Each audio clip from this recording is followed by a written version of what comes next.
So, eto guys, super positive nitong energy na 'to. Ito yung energy ng mga blessings, mga kapiksi. Pagpapala, kasaganahan. Eto guys, bubuhos yung pagpapala sa inyo, bubuhos yung blessings sa inyo guys ngayong buwan ng June, especially sa mga kapiksi natin nagsikap, 'no? Kung kayo ay nagsikap sa buhay niyo, nagtanim, effort mga kapiksi, 'no? Sooner or later guys, talagang bubuhos yung blessings sa inyo, mga kapiksi. Sa pagbuhos ng blessings sa inyo guys, eto na yung chance na umangat, umunlad, umasenso yung buhay niyo. So, 'wag niyong, palampasin itong mga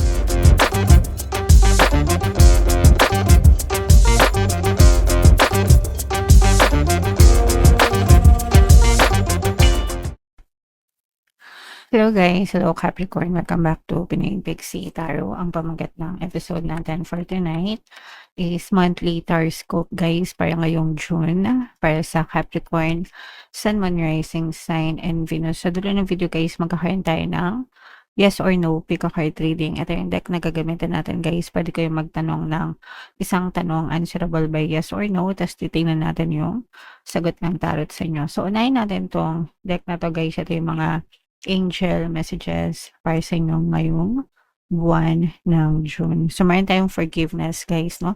Ito yung paalala, mga kapiksi, na kailangan na natin mag-move on sa buhay natin. Kaya, importante yung pagpapatawad, guys, no? Malaking, um, yan yung unang hakbang, guys, para maka-move on tayo sa ating past, para mawala yung ating mga negative emotions, mga kapiksi, para hindi tayo ma-stuck. So, kailangan magkaroon ng forgiveness, acceptance, pagpapatawad para tuluyan tayong maka-move on, mga kapiksi, no?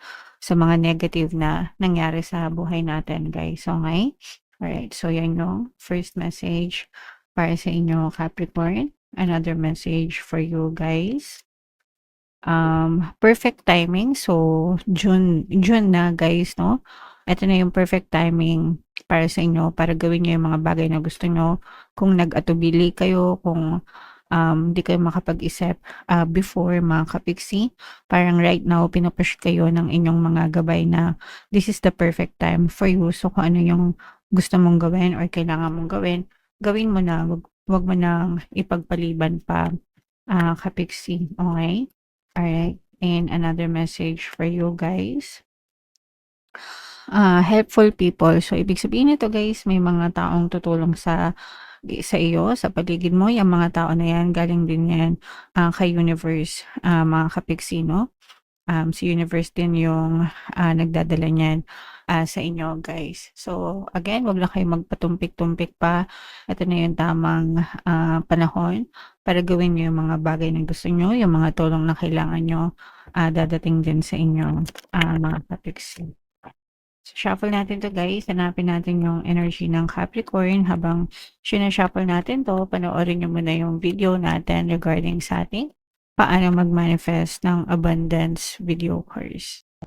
Kapiksi, sawa ka na ba sa mga struggles at hirap sa buhay mo? Masipag ka ba at masikap sa buhay ngunit hindi ka pa rin umaasenso? Ilang beses ka na bang nag-attempt magnegosyo at mag-invest pero palagi ka pa rin nalulugi? Sa pagkakataon na ito ay maaaring may subconscious beliefs ka na nagiging balakid sa iyong pag-unlad at pagyaman. Introducing, paano mag-manifest ng abundance video course. Dito ay matututunan mong ma-overcome ang mga balakid mo para tuluyan ka ng umunlad, umasenso, sumagana, maging matagumpay, successful at maswerte sa iyong kabuhayan, pera, trabaho, negosyo sa lapi at kaperahan ng bonggang-bongga.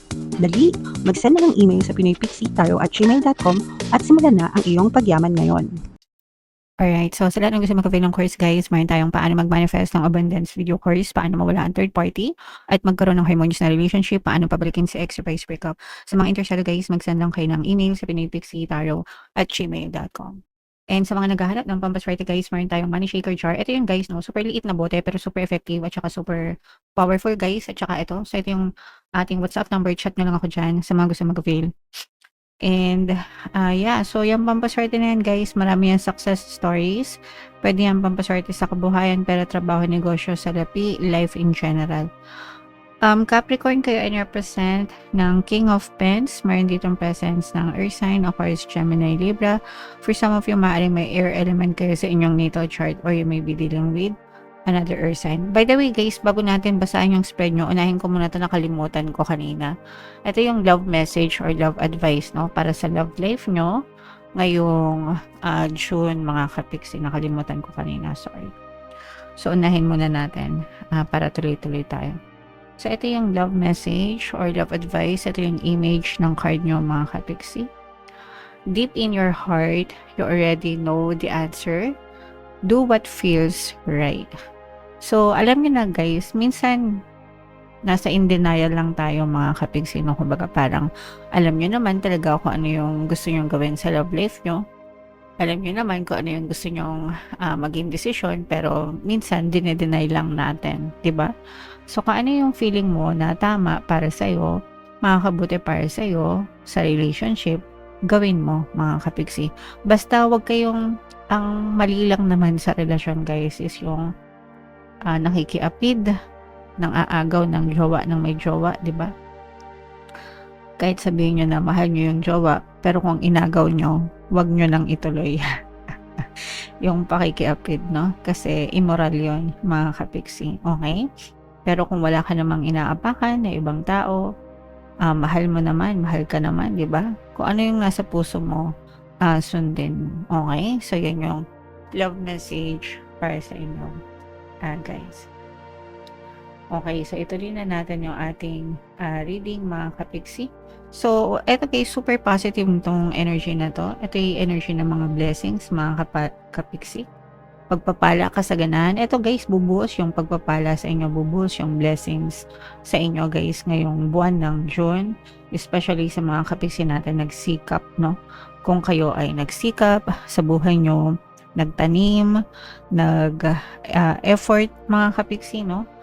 Sooner or later guys, talagang bubuhos yung blessing sa inyo, mga kapiksi. Sa pagbuhos ng blessing sa inyo guys, ito na yung chance na umangat, umunlad, umasenso yung buhay nyo. So, wag nyong palampasin itong mga biyaya na to. Wag nyong palampasin itong mga pagpapala na to guys. Make it grow, no? Paunlarin nyo, payabungin nyo, palaguin nyo, mga kapiksi, para maging alam mo yun, matamasa mo yung mga blessings and makapag-provide ka rin ng blessings or makapag-share ka rin ng blessings sa ibang tao. Yun yung pinaka the best na pwede mong gawin if you have plenty of money or plenty of blessings, yung maging generous guys, okay? So yeah, and yung sinasabi natin na helpful people guys, no, talagang may mga tulong na dadating sa inyo, mga kapiksi. Okay, so hindi kayo papabayaan ng universe, hindi kayo nag-iisa guys. The help that you need is coming. So ito guys, magre-resonate ito dun sa mga kapiksi natin na talagang nangangailangan or nagdadasal ng tulong, guys. So si universe ang magbibigay ng tulong sa inyo. And ayan, so ayan yung mga helpful people, especially pagdating sa pera, pagdating sa trabaho, pagdating sa negosyo, or whatever guys, kahit ano pa yung source of income mo, kahit ano pa yung pinagkakakitaan mo, may mga tao sa paligid mo na makakatulong para mas lalo kang umunlad at umasenso, guys. Okay? Alright, sa relationship naman guys, ito sa love and relationship, very secure yung, very harmonious yung inyong pag-ibig, love life. You are dealing with a person na very loyal sa'yo. Yung iba sa inyo guys, as in matagal na kayo sa relationship. Yung iba naman, kahit bago pa lang, nararamdaman mo agad yung totoong intention ng person mo, yung pagiging loyal niya, yung pagiging sincere and honest nitong person mo. So, kung gusto nyo maging harmonious yung relationship nyo guys, pakinggan nyo lang palagi yung mga subliminals natin dito sa ating channel. Libre lang lahat yun guys, pampabalisa, pampamis, pampamahal, di ba? Wag nyo siyang pakinggan kapag may problema lang, no? Yung iba kasi nakikinig pag may problema lang. Kapag walang problema, hindi nakikinig. Tapos, iiyak-iyak pag may problema. So, habang walang problema, pakinggan nyo na, di ba? Para hindi na talaga kayo magka-problema sa relasyon nyo. So, yeah, i-mind nyo na yung harmonious na relationship na yan, guys. Again, itong mga blessings na to, pagpapala, mga kapiksi. Alright?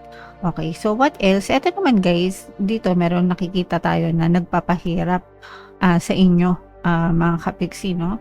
Ito, hindi naman necessarily na nagpapahirap sa inyo, pero or pinahihirapan kayo, but for some of you, you might be dealing with some toxic na sitwasyon. Baka naipit kayo sa isang toxic na sitwasyon or nasa isang toxic na environment kayo or nasa toxic or may mga toxic na bagay, tao sa paligid niyo mga kapiksi.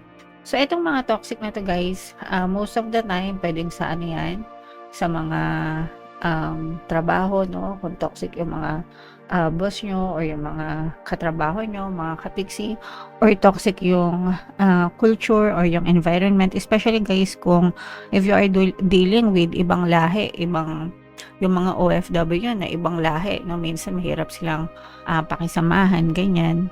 So, if you are dealing with those type of situation guys, especially sa work, meron tayong subliminal guys, yung pampabait ng boss and mga kasamaan sa trabaho. So pakinggan nyo yun para maging harmonious yung relationship nyo sa kanila.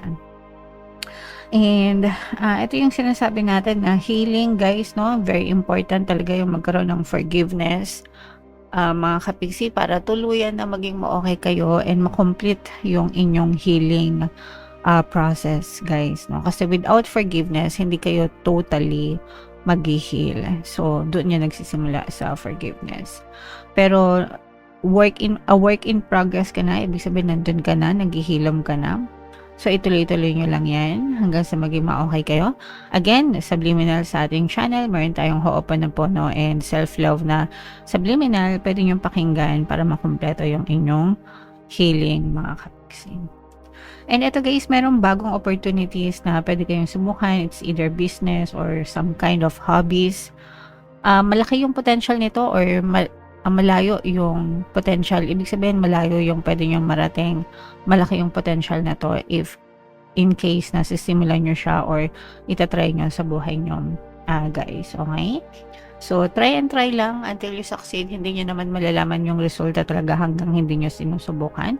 So, subukan nyo bago kayo sumuko, mga kapiksi. Alright? Okay. So, comment down below if feeling nyo naka-resonate kayo dyan, guys.